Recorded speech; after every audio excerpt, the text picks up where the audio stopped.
3:15. We are going to tackle this new round table. It's an important one. That is the funding and the support given to the fashion brands.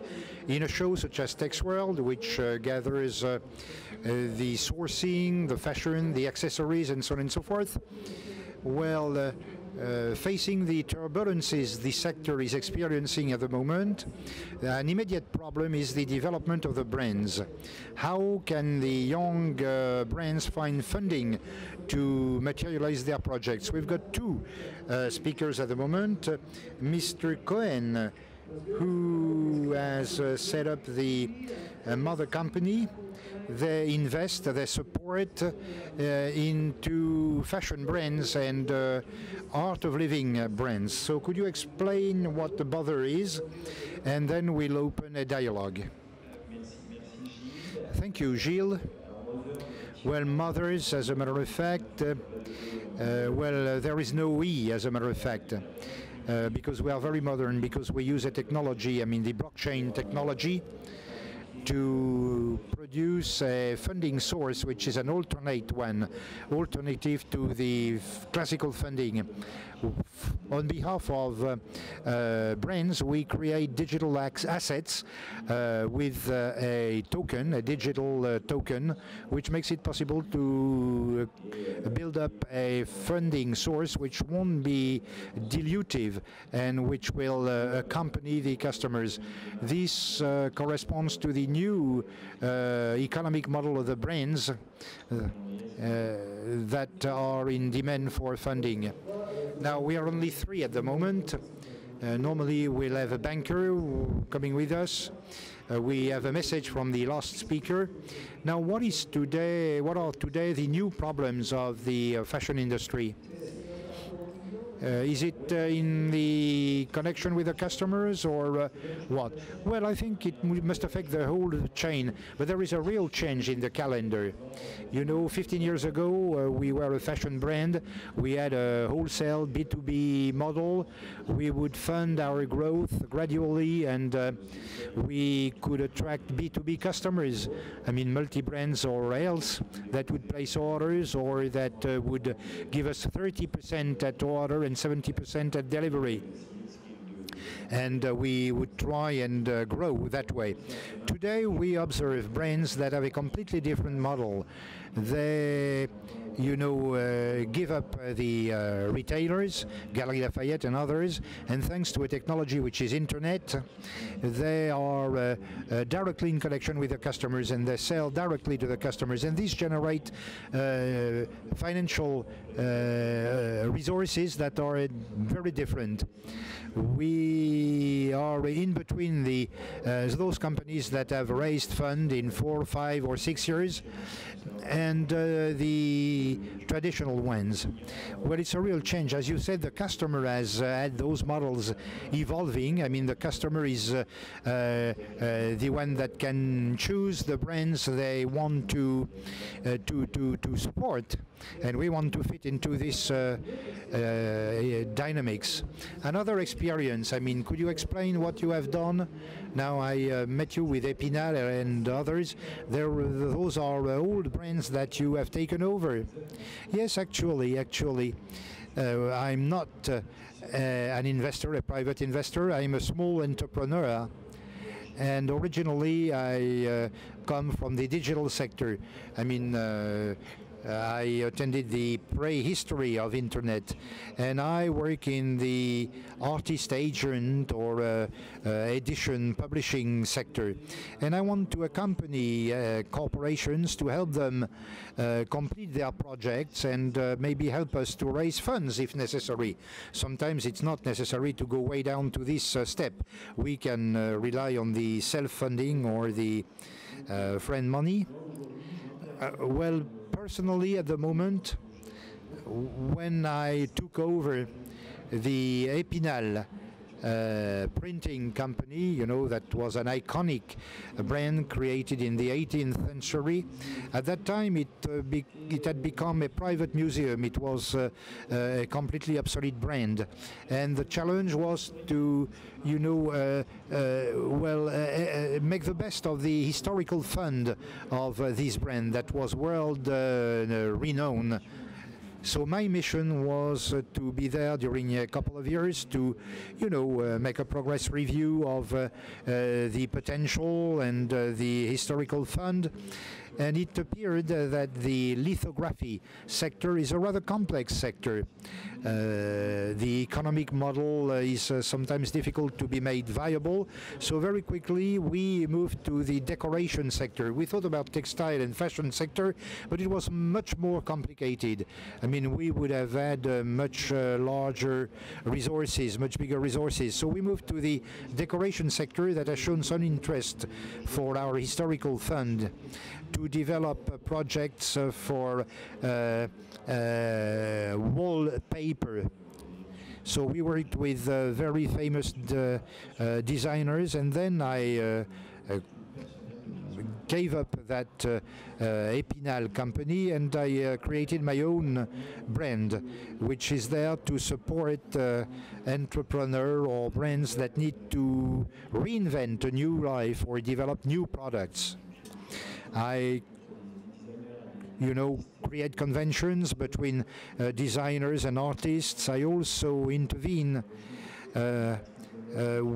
with a fashion designer who works in the decoration sector.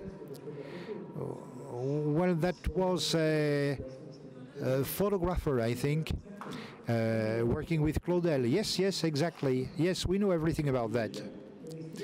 You are just like Wikipedia. You know, well, I'm aware of this. So the idea is to support those designers, those creators, those stylists, and make a review of what is existing, and then try and make profit out of it. So you throw a different light on the way we can help a company to develop or create its own company. You have a specific experience on this. I asked Christian Louis, who apologized this morning he couldn't be here this afternoon. He has taken over a brand, Roger Praguier. Roger Praguier, that is a decoration, I mean lights, old iron lamps, but modernized one. He's an old guy of the BPI, you know, he's 40 of age, and he used to work with the Public Investment Bank, and now he has an experience in, taking over and supporting corporations in difficulties. So he has bought over a company some time ago which manufactures, furniture for bars and pubs. So he bought this company, and this is the definition of the mutation that we are experiencing at the moment. When he bought this company, he asked the former owners how they were organized. He has scrutinized everything, those former owners would say, well, we don't try and sell. I mean, people come to us and want to buy. So this is, something very interesting. So I would have liked him to explain how he has, countered this attitude, and how he has set up his own company. But unfortunately, he couldn't be there. What I find interesting, and I'm glad you are here, this morning, I mean, we talked about the image where, we had people that are not really in demand for a fashion sourcing, but they have some specific requirements. When we talk about the circular or recycling economy, you know, as they do on the Avantex show, you know, they talked about the virtual experience, enhanced virtuality, and so on and so forth. All those schemes may be, I mean, mix up together. So BPI is not present either. So we've got the elite with us today. So did you work with the BPI? I mean, the Public Investment Bank? Yes, I did. Yes, I did work with them. I mean, with Business France too. Yes, they work together, yes. You know, I delivered conferences both at Business France and BPI. Yes, so they are involved in international development of brands and corporations. Once you have completed the administrative formalities, you get a support from those two organizations. And this is very precious for the small enterprises when you have to come up with the necessity of traveling abroad or, you know, prototyping and so on and so forth. Thanks God we've got this type of help at the moment. Did you work with BPI? No, not directly myself. You know, well, you know, I tease them sometimes. I say that they've got a lot of bureaucracy, you know, many offices in several stories, but they cover a large range of activities, from the subsidy, the banking loans, or capital products, as Delphine could have explained, because she's part of the brand investment team of BPI. So they give a real support, I mean, to internationalization and development abroad. You know, it's somewhat difficult to work with them because it's a very complex organization, but the BPI has a very comprehensive offer for the entrepreneurs. Well, you know, we've got possibilities everywhere. I mean, regions can bring money. I mean, some agencies can give money, and so forth, and so on and so forth. I mean, there are many organizations that could support and fund those new companies. Well, Paco told me something very true some time ago. You know, raising money is not a finality. It's not it's not enough. I mean, you know. You know, though I have been trained to capital professions, I like models in which they make money, and I think that the textile and fashion industry can make money, absolutely. Once we have said that it was not necessary for an entrepreneur to convince investors. What is important when you want to set up your brand, or if you want to open new distribution channels or recruit or whatever, to do something that banks cannot do? Well, you just find the right organization in view of the maturity of your project and the risk profile of this project. You must be able to speak to the right persons in the right places. Very often we see entrepreneurs that consider that Mr. So-and-so can put millions into a project, but it's not because somebody is very rich that they're ready to finance young projects. You know, the risk profile is completely different, and therefore the key, you know, in addition to having a good model that does work, the right things to do is to talk to the right opposite numbers, to the right persons in the right places. And how do you find them?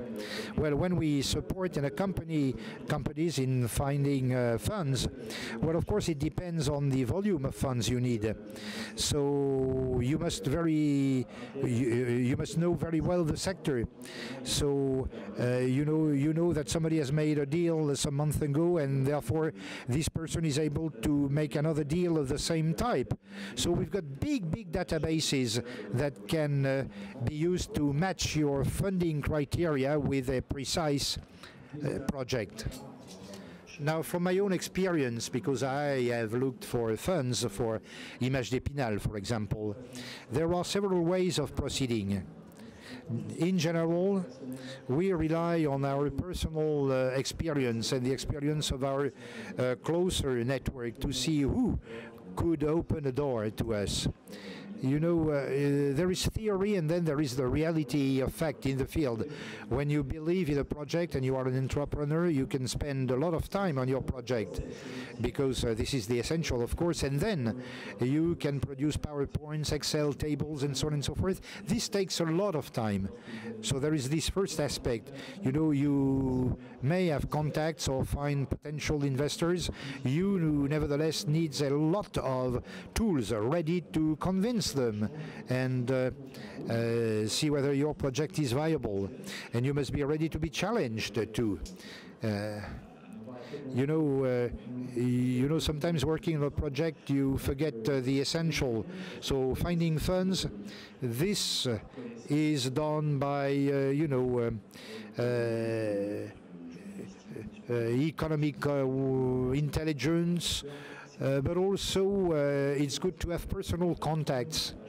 Well, everybody doesn't have the chance of living in the fortune of living in a big city such as Paris. I imagine that people living in other small towns in France don't have access to as big networks as those a Paris entrepreneur may have.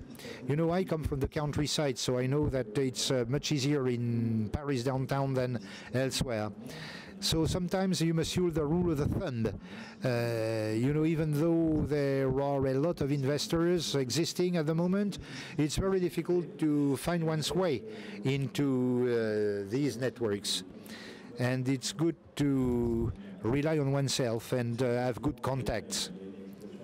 There is an expression in English which is easy to use: friends and family, friends and family.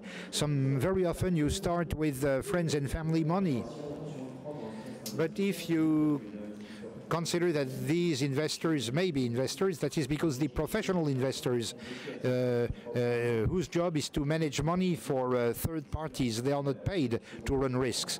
And that is precisely why very often you have access to investors that are in the family circles. So this is a way of having access sometimes to larger circles. But when you create a project, when you are at the beginning of it, if your mother does not trust you, I don't see how other people would trust you, you know.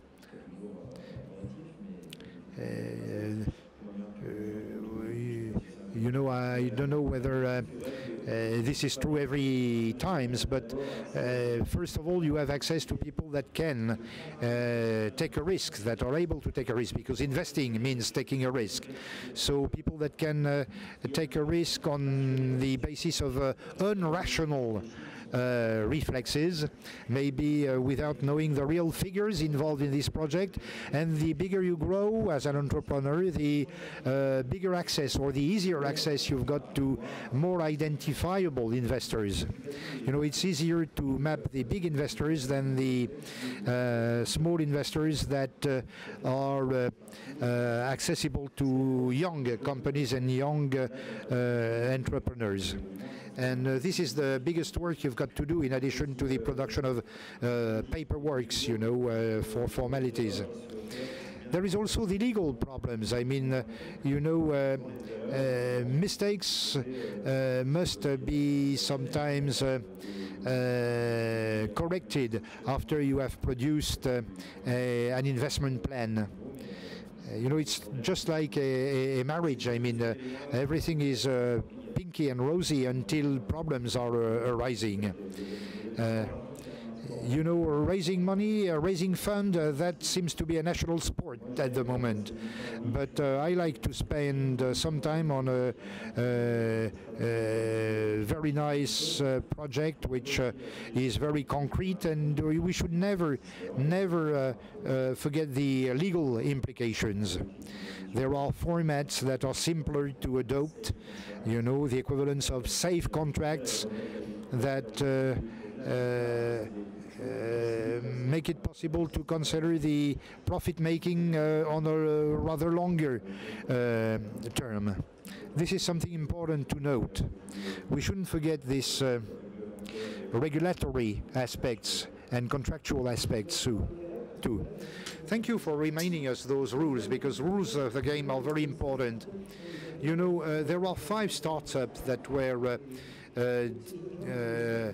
hosted by the last roundtable session. They all were young people, and they said that they don't ask the industry to take big risks. Well, you know, those 3 companies that were with us were financed by LVMH or other big companies, so there was no real risk for them. But they know that most of the projects won't materialize. But I'd like to read a paper that BPI has sent us. BPI does not intervene at the very beginning of the project. They only intervene during the 2 or 3 years that follow the beginning of the project. Well, even if you have not launched your company, well, I'm not going to deliver a financial course, you know, that would be very boring for everybody. But, you know, capital comes later. As it was said, I mean, they can be subsidized, I mean, debt and so on and so forth, that come before the capital availability. You said something interesting, thank you. Well, sometimes I find that in our sector that we all love here, there is a lack of consistency. There is no real accompaniment or financial supporting structure. You know, BPI should be 50 times more active, I mean vertically, to support an economy that is developing. Well, things have changed a little, you know, they have improved. You know, they can be cautions, or they can give hedgings, if I may say so. Well, I'm not sure that the BPI is the richest in money as compared to tech funds or others. When we consider the economy as it stands at the moment, it's true to say that sometimes it's difficult to have many sources of funding, because the entrepreneurs can get lost among them. I think it would be better to have a big organization, but a single organization. Yes, you are right, and we know how this fashion industry at large is a capital industry for our national economy. Yes, I guess so. It is the first exporter, you know, this fashion industry. When I read the Summer Challenge paper, when I read the classification of all fortunes, you know, many of them are in the luxury and fashion industry. I was talking about that recently, you know, it started in the context of education. There were a lot of programs. I mean, you were talking about the F station, but IFM as a module too. There are a lot of small things that can bring something to the young entrepreneurs. And maybe we should produce a mapping of it and see whether or why IFM has four different programs. Well, I asked them, and they said they were going to, you know, clean everything. I don't know whether they are going to do it, but they should clean up everything. Well, we were talking about the enterprises before. The institute you mentioned is 20 years old.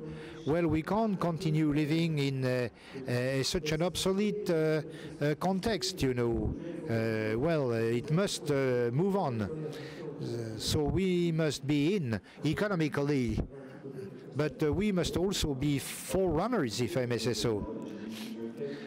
Well, I've got weak signals that lead me to put questions. Some 10 or 15 years ago, when I started considering this sector, I thought that all entrepreneurs would like to grow, to be bought over by a big one. Well, it's not the case any longer, is it? Well, what is surprising is that Virgin Abloh, C'est pas Bernard. Bernard Arnault, has been defeated in a call for tender. Virgin Arnault is a salaried worker of LVMH, and they won over LVMH.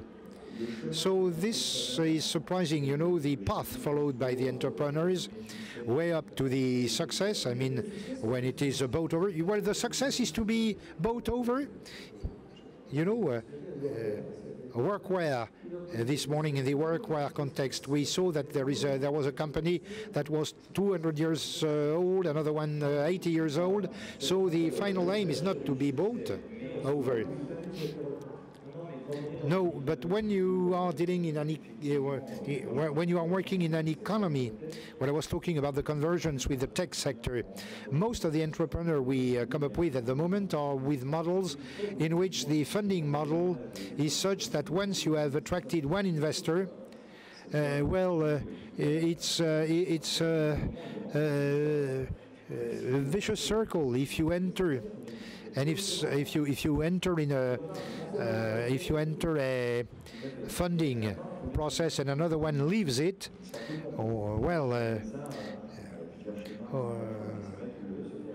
you know, being bought over by a strategic actor as LVMH or any other, this is a trajectory which translates into a success when we start from zero and when you reach that point.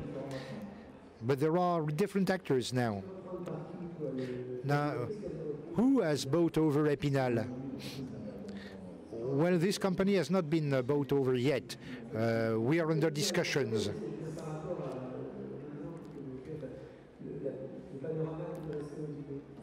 Well, as a matter of fact, when we have bought over the Epinal Imagerie, well, we thought that we were there to brush up the brand and find a new development way for it. It's clear that in my mind, I said that we would like to sell this iconographic fund to a group that would be much stronger than us and that would need raising funds to develop, and that would enable its team to do a good marketing and development job associated to its own brand, in particular a luxury brand, as we mentioned. But there are also foreign companies that are very aggressive in terms of buying the French cultural heritage. You know, a couple of months after we bought over the Epinal company, we already had visits from Asian investors that were trying to tempt us, if I may say so. It was not opportunistic, you know, it was just a way of developing a French heritage. But it's true to say that very often you are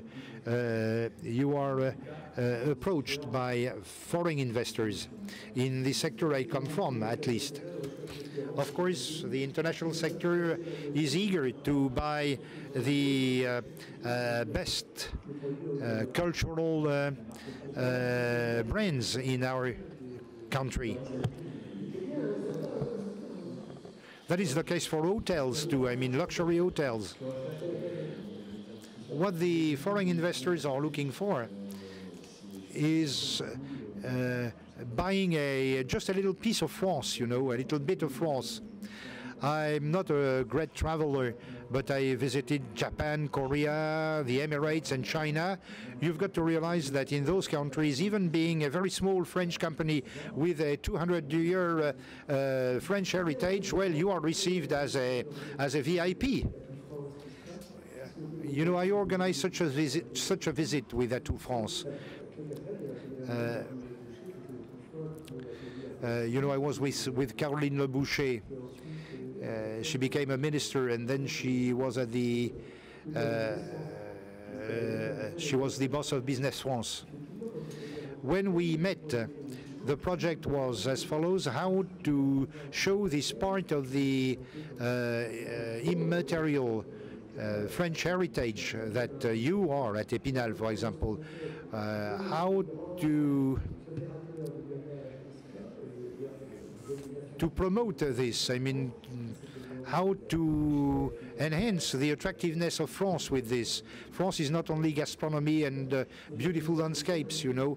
There are workshops in which some very specific know-how is developed, and there are iconic brands too in France.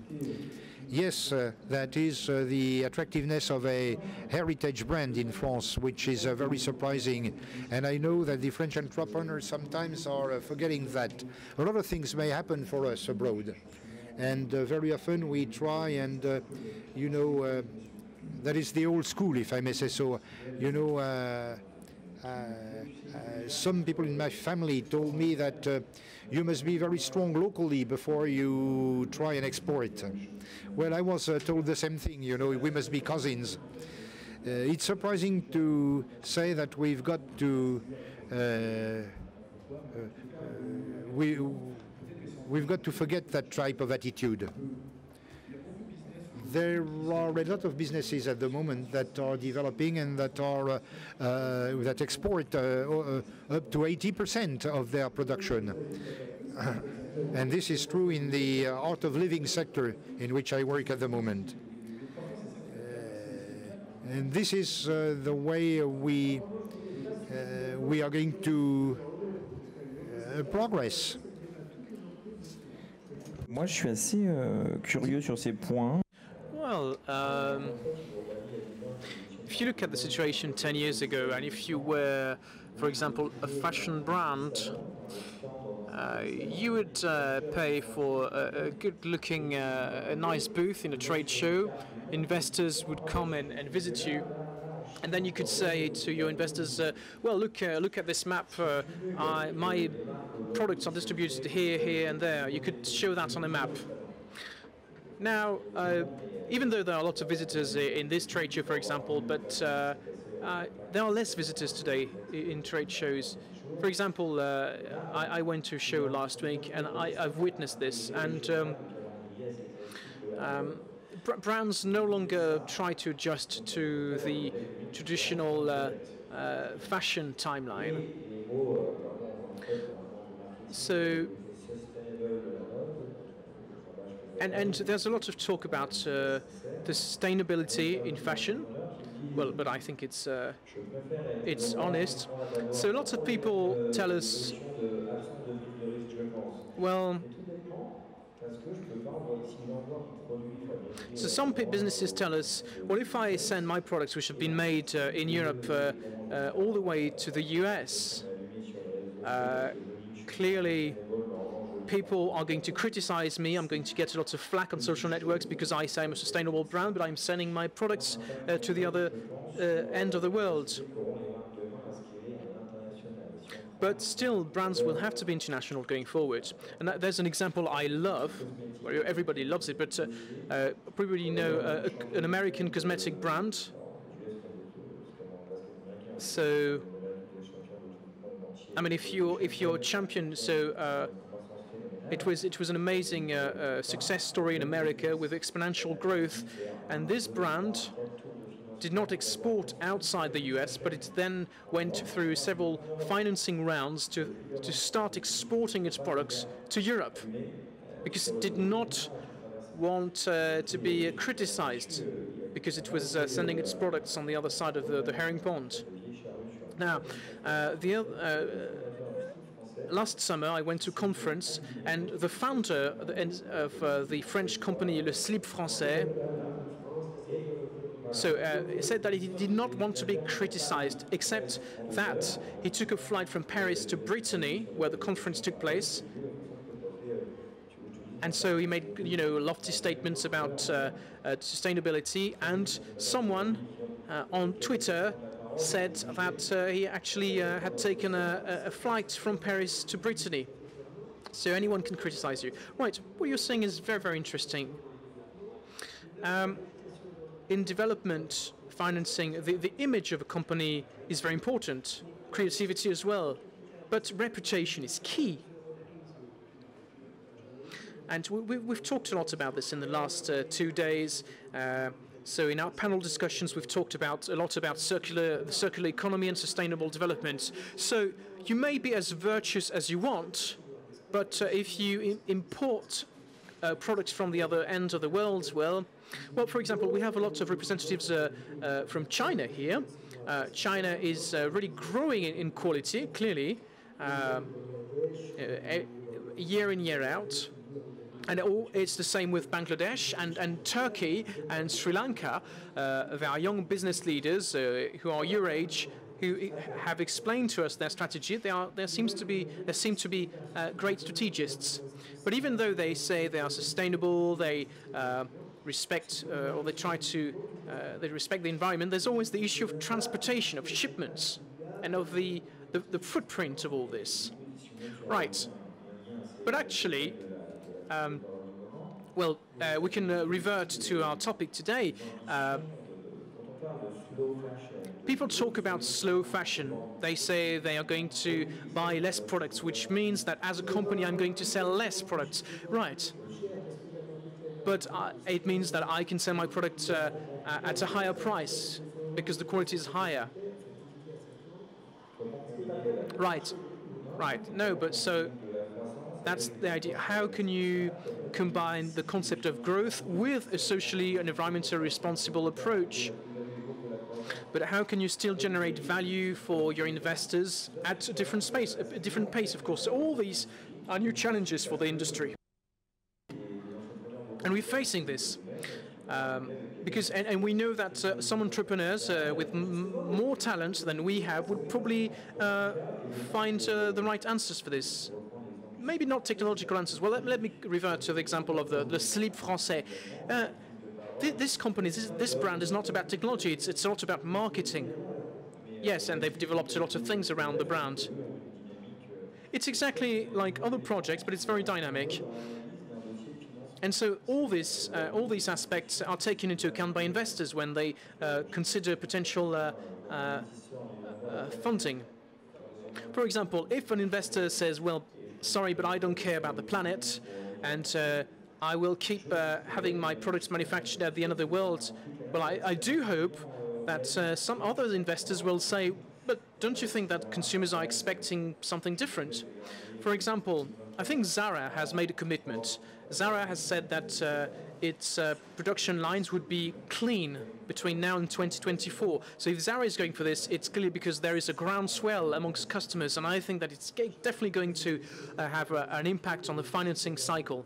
Right, I wanted to talk about this, but thank you very much for commenting this. But clearly it's part of financing requirements. Now, our comrade Sylvain is on his way. But anyway, I just wanted to read out this paper.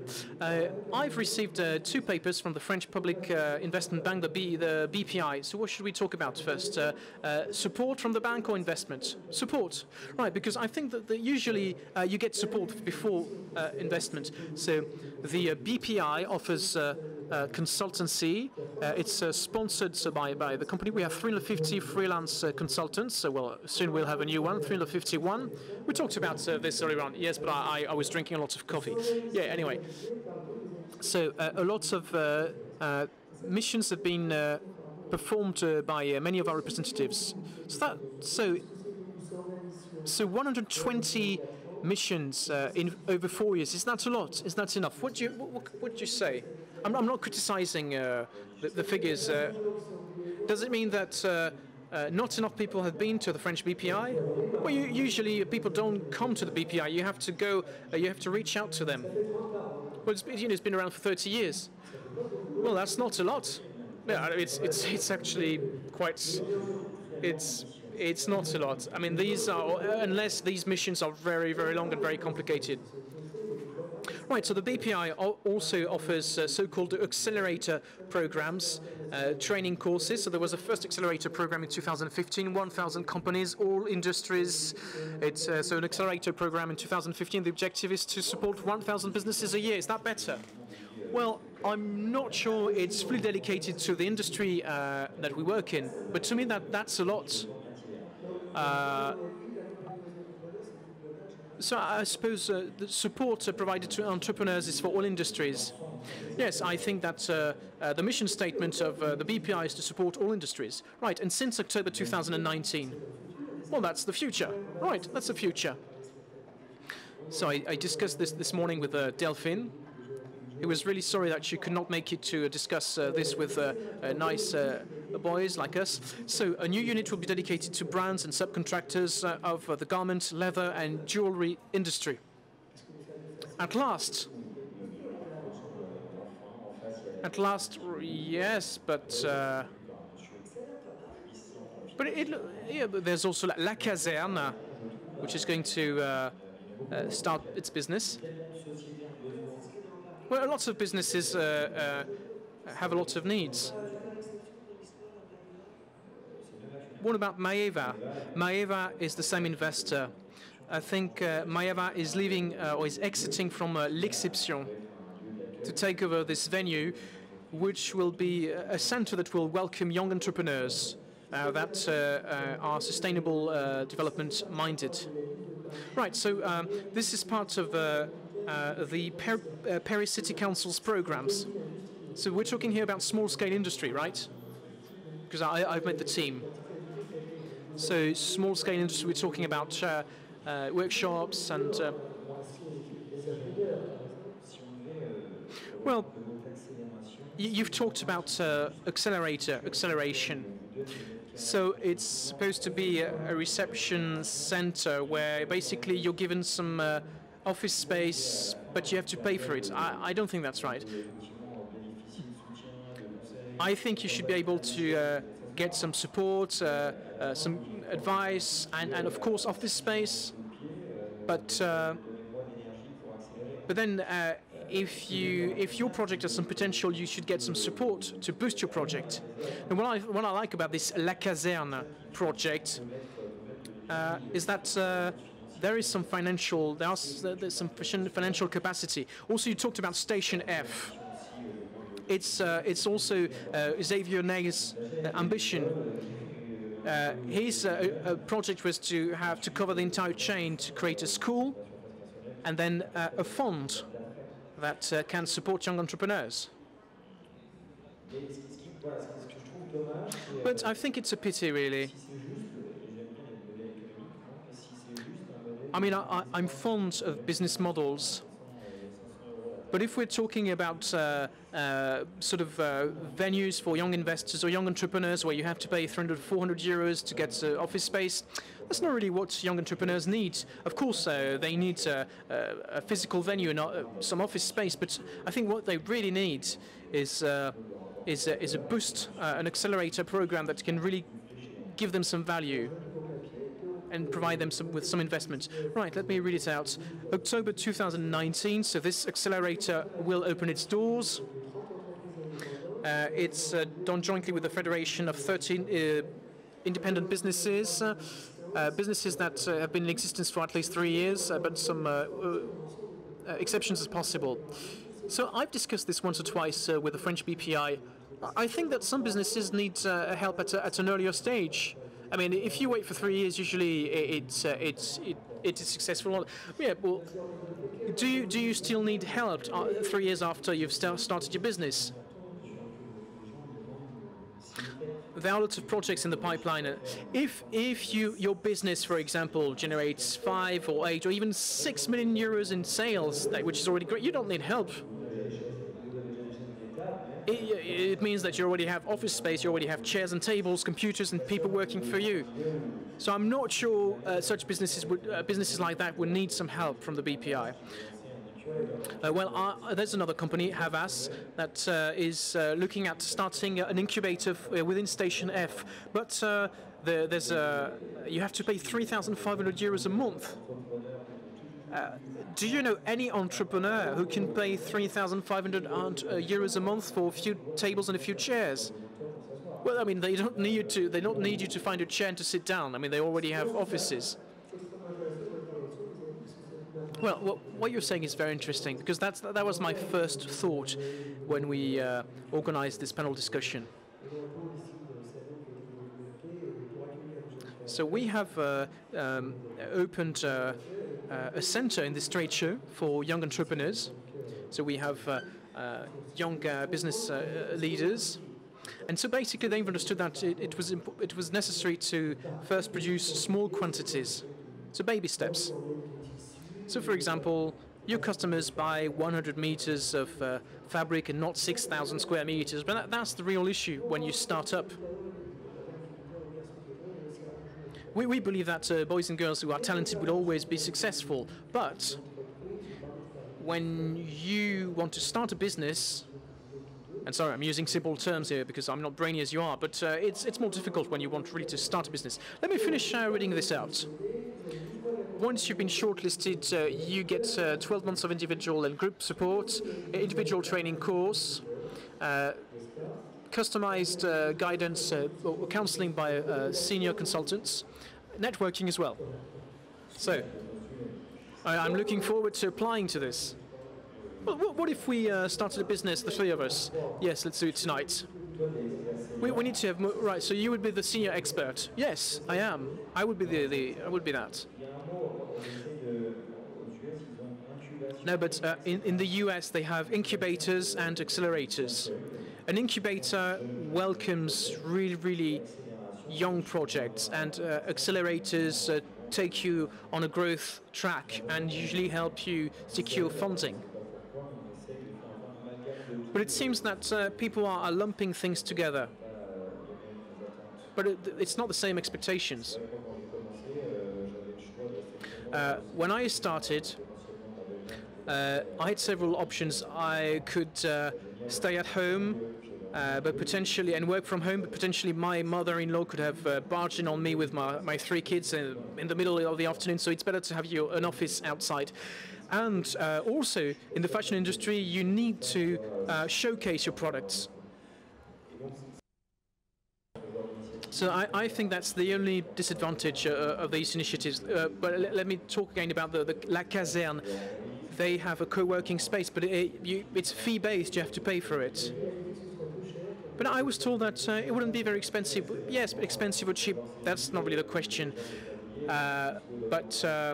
When the managers of La Caserne see that they don't get a lot of people, either they will raise prices or will stop. So maybe maybe such entities should be public. Yes, or that should be private, because it seems to be private, right? So I think at some point there will be a day of financial reckoning for these companies. Well, this paper is quite interesting. So here it reads financial support. So again, it reads that it's for profitable companies which have been in existence for at least 2 to 3 years, and these companies can be offered short and medium-term loans. Would you have been interested in this? No. Okay. Investments from our creative industry division in media and entertainment, fashion industry, also excellence and craftsmanship, and venture capital, capital for development, and capital for transmission. 300,000 euros to 10 million euros.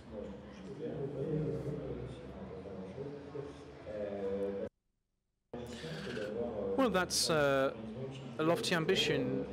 Well, they've used all these terms: venture capital, capital for development, and capital to assign your company. But and I think it's good that they define it as such, because to me the mission of the BPI is to support businesses like this. Well, the question is now, do they have companies in each category? I'm sure they've done venture capital now. What about the other type of capital, the buyout capital? Well, it reads in the last 3 to 4 years they have supported 5 or 8 companies every year. All industries included. More than 100 applications, 275 million euros of suggestions. What does that mean, suggestions? Well, in theory, because I'm not sure that it's the right terminology, but for the BPI it means that a company is given money, so you have a mandate to invest it. So it's not your own money, but you're responsible for the management of this money. For example, here 275. That's probably a lots of different funds. So if you have 100 million suggested, it means that you have to use this sum of money over 10 years, for example. So of course, you need to spread your risk, and so you have to invest into 10 different projects. So with 100 million, you can invest about 10 million for each project. Oh, sorry, I'm asking you a question like I'm a school teacher, but anyway. So 275 million, and more than 50 companies have been supported since the inception of this fund. 50. Well, that's a lot. I'm sure they get requests very often. For example, if you look at the parking lot of Vinci, there are lots of posters, advertisements for the BPI. But Invest has no exposure. But we're talking here about entities which sometimes have much more than 275 million, but they don't have the same marketing approach or the same communication approach. Which means that they are less visible, they have a lower exposure. 275 million looks huge, it sounds huge, but in absolute terms, it's not that big. Okay, and the announcement today is that between now and the end of 2019, a new fund will be opened. It's the Take in Touch, 420 million euros dedicated to ICC startups with a technological disruption model. So when Delphine joins us, she will tell us about it at the next Avontex show. Oh, I'm sure she'll do it much better than we do. Well, we'll do it together. Do you have any comments or on this document, on this paper? I'm sorry, it's a bit informal, but well, I don't have a lot to say about the BPI. What about the funding, as described? Well, to me, it's a bit complex because these are just figures. It's just announcements. Then you need to see what they actually do in the field and what is really offered entrepreneurs. Well, this is publicly available. There are 3 brands, right? Bompard, Roséana, and Boat-Gueule. These 3 brands are supported. That's right. And in decoration as well, there's another company which is supported. Well, Bompard, let me correct what I said earlier on. This is development capital. They didn't do it on their own. They probably teamed up with someone who invested a lot of money. Bompard was a family-owned company. It was the founder and his daughter, yes. And I think Xavier Marie took it over with the BPI. He was the king of socks, wasn't he? No, he was the owner of Maison du Monde, a decoration company. But you're right. So they teamed up. And they have the financial capacity to go it alone. Right. But the BPI can sometimes stand as guarantor. Don't you think that it attracts private investors? Well, usually regional banks team up with the BPI because they don't want to take any risks. And usually they tell us, fine, we're going for it if the BPI is in, otherwise we won't invest. But it's not the same teams. For example, you can deal with the BPI when you in relation to the guarantee, the bank securities, but you may never meet Delphine, who's very nice, but it's not the same teams. But I think that's one of the issues with the BPI. It's very, they really work in silos. And even in-house, there are lots of them. They don't necessarily know each other. They don't know all the workings of the bank's entities. But it's true. Traditional banks usually like to have the BPI on board. Now, does it reassure an investor to have the BPI on board? Not necessarily. No, but for example, professional investors do not need anyone to assess their risk. I mean, it's their job. They can analyze the situation. Now, if you are at the early stage, of course, having institutional investors such as the BPI or top dogs of the investment industry, that's good. For example, if Xavier Niel is interested in your project, even if he only invests you know, a few pennies, this is very good for you. I mean, anyone would react like this. Oh, he's got a big name with him. So, right, ladies and gentlemen, who've been listening to our experts, who've been listening to our discussion and those very smart comments about this theme today, so the financing and development of fashion brands. Does anyone have a comment or question for our experts? Yes, please. Vous avez la gentillesse de dire qui vous êtes? Please make sure you introduce yourself. Parfait. Vous dites qui vous êtes et quelle est votre société? Please introduce yourself and tell us what company you work for. Hello, my name is Mi.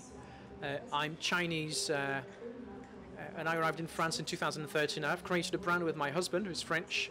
It's an accessory brand. So we basically mix 3D printing with traditional French know-how. I have a question about investment overall into fashion brands. So I have an impression that today investors tend to invest into services and technologies instead of investing into brands such as, for example, shoes, bags. I don't know if you get my point, but answer. Well, unfortunately, I think you're right.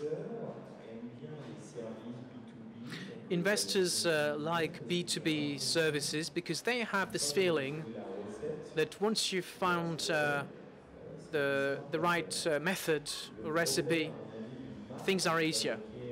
Now, the problem for a brand, especially with a lot of creative content, but that's what I like about this job,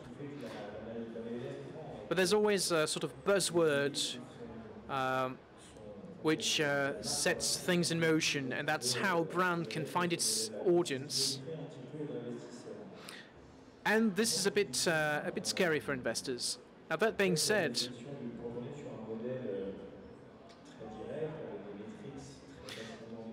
when you work with a very straightforward model with metrics, for example, if you are in a 100% e-commerce company, Cézanne, for example, Cézanne just sells clothes. And the company found very easily investors, and I can tell you that some investors would have sold everything they had to buy a stake into Cézanne. So if you look at 100 projects, I think that those companies that, or projects with B2B will probably attract more investors. But if you look at a Cézanne-like project, there's an acronym today. It's DNVB. So it's basically brands which have a direct relationships with customers. Well, if you go for this strategy, you can get some funding. Some specialist investment funds are emerging in France, but also in the US. Now, the only obstacle, the only problem, the only thing that imperils or that is a problem in the chain, in the supply chain, is wholesale. Sorry to say that. I know we are in a trade show with a lot of wholesalers, but that's the only issue. Question. Right.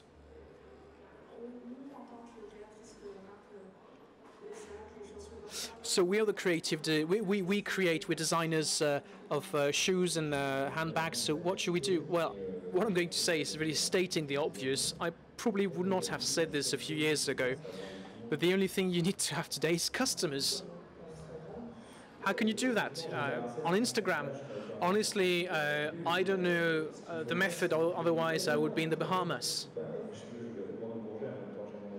Well, you know, we're in the Bourget, my Falcon jet is parked in the airport.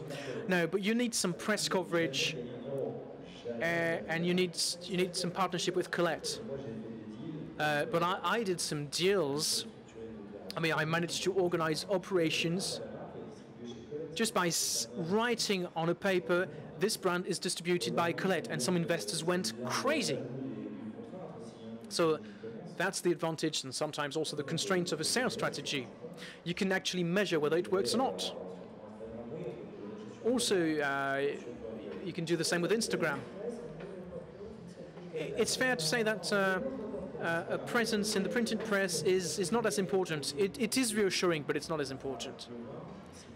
I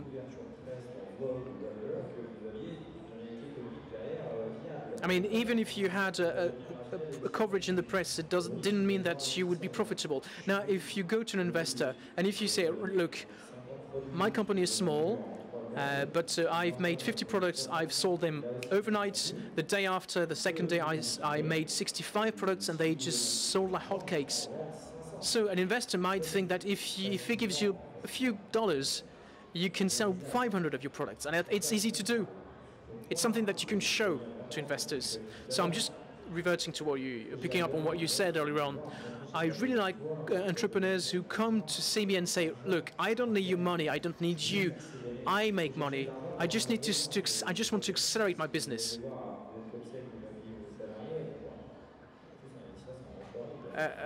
And you know, investors, you know, they like to take their time. And at some point, you know, they will lower the value. So I think the main metric is the top line. You know, when you start a business, it's okay if it's not profitable, because investors can understand this. But if you do not have any top line, and if you think that because you have some coverage in the press and some indicators that theoretically show that it's going to work, well, investors don't care about this. I can tell you they're savvy. So that you need to just to make products and sell them, and you need to find your product. You need to find your market.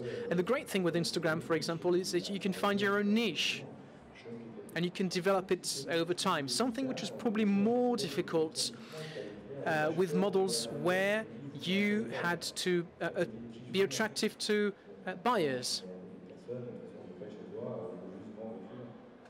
Now you just need to sell your products to customers, right?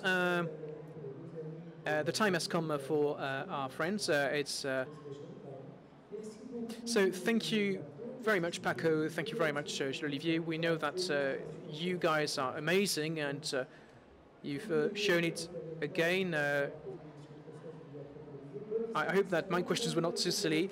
I hope I've not bored you. Right, conferences they are continuing this afternoon, and tomorrow we'll be talking about new production and consumption patterns at 10:30. Also, we have another conference today in 15 minutes, predictive analysis, what tools, methods, and techniques. And come to see us tomorrow in the press department. We'll discuss this. Thank you very much, gentlemen.